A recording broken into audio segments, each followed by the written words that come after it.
Hi everyone, Dr. Luqman here with Excited Cats, hoping this video finds you all well and in good health. And today we're going to be looking at another exciting cat topic. So as always, sit back, relax, have your coffee, have your tea, none for your cat though, and let's get into it. Before we start, this is your reminder to please hit the subscribe button, give us a like, and leave a comment down below so that we can answer questions that you want videos on. Thanks, guys. Now, to quote one of my all-time favorite Disney villains, cats actually puff their tail for 2 words: body language. As you know, the famous Ursula once said, it's all about body language actually. So if you see a cat puffing up their tail, it can usually mean one of several things. Now, in some cases, when a cat's tail puffs up, they are actually showing signs of aggression. This means that the cat might be, on the prowl or ready to attack another cat or anything that they perceive as a threat. Now, usually in these cases, tail puffing is not isolated, which means that, you can easily observe other signs in the cat as well, which hint towards aggression, such as pinned ears, raised hackles, a very low posture, growling, hissing, and usually aggressive cats are, tend to be more on the offensive, so they are almost in stalker mode, like they're stalking prey right before they attack. Now, the second reason why a cat's tail might puff up is because of fear. Now, cats that are scared of something may naturally puff up their tails and also raise their hackles and pin their ear back and almost go into what is, traditionally known as the scaredy cat pose, where their spines almost, form like a curve, and they stand up with like really straight forelegs, and they're almost hissing and letting you know that they don't want you to come close. Now, in this instance, the tail puffing is done as a natural response, a defense mechanism to make the cat appear as big as possible. And in many instances, with kittens, you can actually see them practicing this pose when they play with each other. In this instance, it often looks cute and not necessarily intimidating for, their owners. And it's something that we all appreciate about our cats. Now, a third reason why your cat might puff up their tail is to show love. Now, this is something that I'm sure you would have observed with your cat when you come back after a long day. If your cat misses your company, they're often meowing, purring, and their tail goes up, with slightly pointed at the end, and usually puffs up.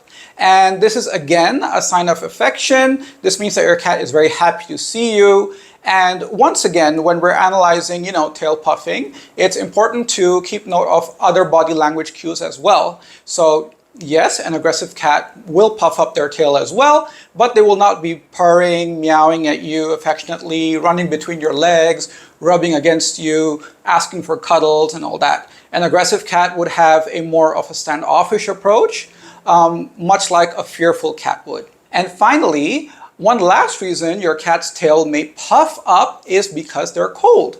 Now, cats use their fur to keep warm when they're feeling cold. Your cat's coat is made up of either 1 layer, 2 layers, or 3 layers. Now, this depends on your cat's breed. Now, those with just a single coat have what we call just guard hairs, which are like the really thick, coarse hairs that you see all over a cat. And these are very slow growing, but they usually do not shed, or they shed over extended periods of time. They do not readily shed. And these hairs are what actually give your cat their, trademark fur, so to speak. The second layer of fur is actually what we call an undercoat. And some breeds have, an undercoat. And the undercoat's function is basically to keep the animal warmer by having more hair.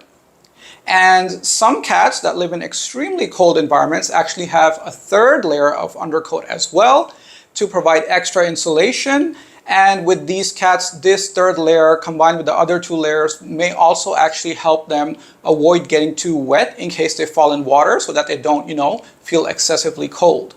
But along each hair on your cat's body is a muscle called the erector pili muscle. Now, usually this muscle is relaxed, and what you see is, your cat's normal coat. But sometimes if your cat does feel cold, this muscle will actually contract, and the hair that it controls will stand up.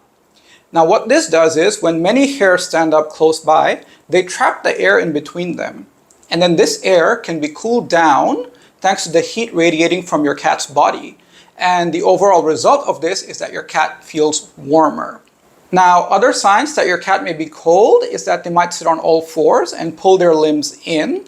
You know, it might be not just their tail that's puffing, like the whole cat might appear puffy. And for cats with long tails, they may actually just wrap their tail around them to keep them even warmer. Now, on the topic of long tails, you might have noticed or seen cats that have short tails, crooked tails, bent tails, half tails, or no tails at all. And you might be wondering, how do these cats manage? Since tail puffing is a form of body language for cats, and if a cat doesn't have a tail, how would the other cat know that, this cat is trying to tell me something?